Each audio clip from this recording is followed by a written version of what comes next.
He says, we're hoping the 8th edition of the Channels National Kids Cup will be opened to 36 states in the federation and not Lagos State schools alone. No.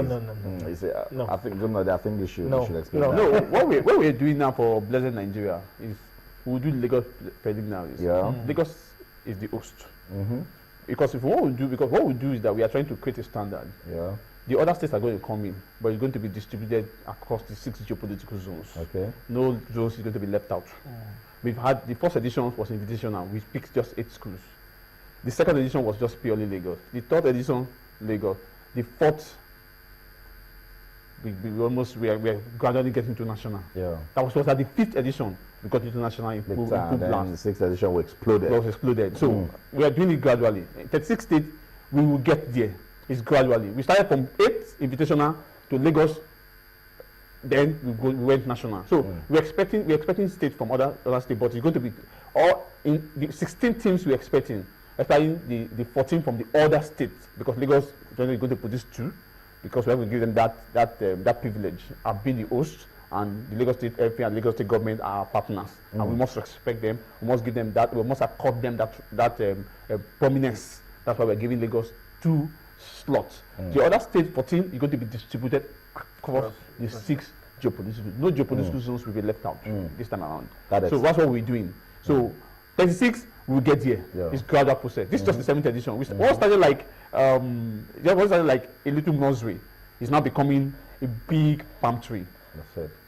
That's it. That's the dream, and that's what the Channels National Kids Cup hopes to achieve. Blessed Nigeria. The talk is that this is just the Lagos preliminaries. It will produce 2 schools from Lagos that will feature at the nationals.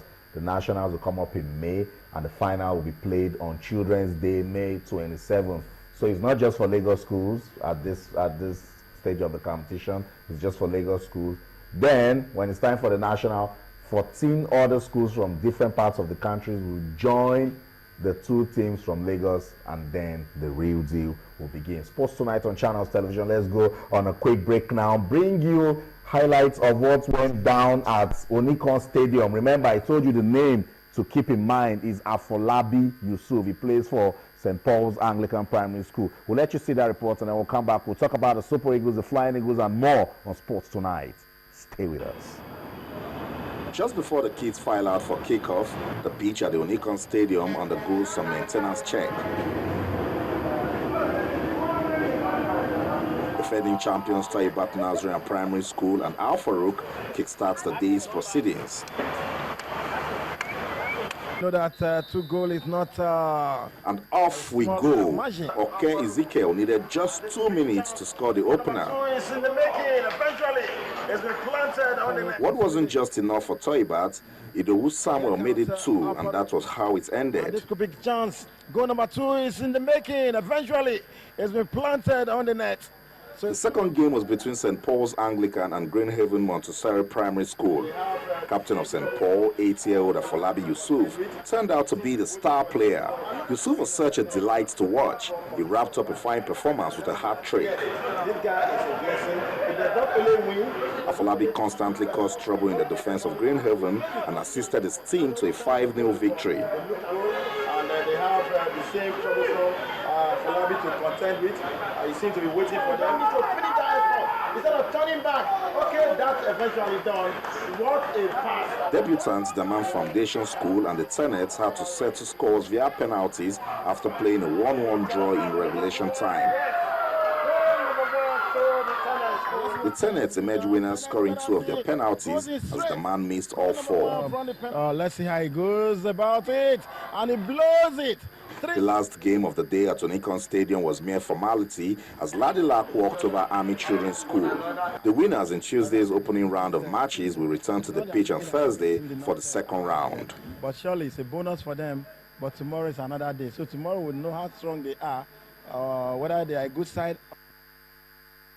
So that's it. Tomorrow we'll know how strong the other teams that will be playing, and the Lagos preliminaries of the Channels National Kids Cup will actually play. But you saw that guy. See those deft moves. Look at those through passes. You need to see those passes. I was thinking, you're right. I mean, it's just 8. Like, seriously. In primary school. Wow. You need to see those passes. I mean, he's playing with so much confidence.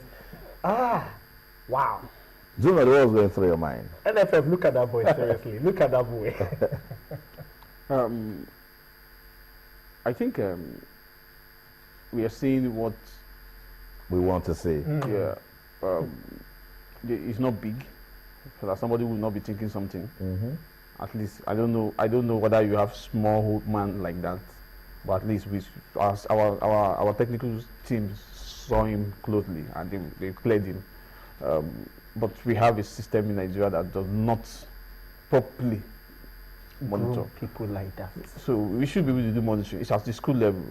If we're really desirous of true development, we must go back to the schools. Yes, academies are part of it, but how many of these academies are properly monitored? How many of them are, because I don't know whether there are standards for academies in Nigeria.